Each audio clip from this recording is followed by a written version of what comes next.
You all know how to do the magic trick with smoke in your fingers, but not everyone knows how to get even more smoke. Take any glass or ceramic, put it in the freezer. Next, we need a box of matches, for example, with a cat and dollars. We are interested in the part of the box with sulfur applied on which we set them on fire.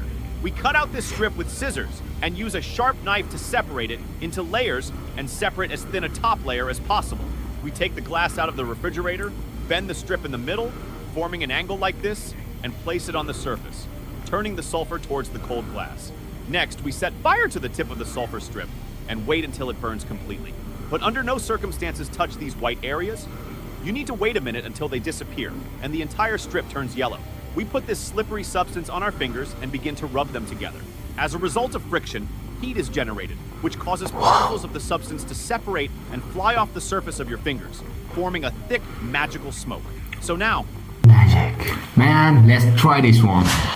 Okay, እቃው መጥቷል። ይኸው እንደምታዩት ቆይ እቺኛው ማለት ነው ቤንድ ነው የምናረጋት።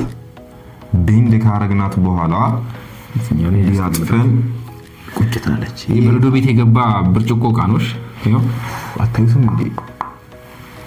ብርጭቆ እንዴት አድርጌ ማስረዳችሁ? ብርጭቆ ምን አውቄ ቆይ በማንኪያ ነገር እንታላችሁ። እንግዲህ ታዲያ ፕላስቲክ አይደለም ስሙ።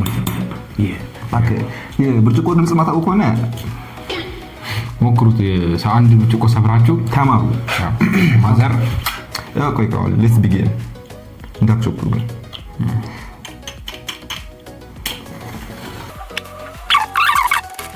2,000 years later.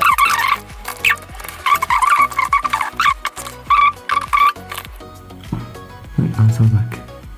Okay. አያችሁት?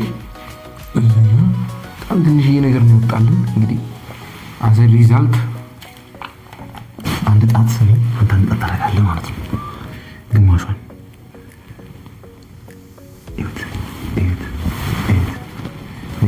ቢስሚላህ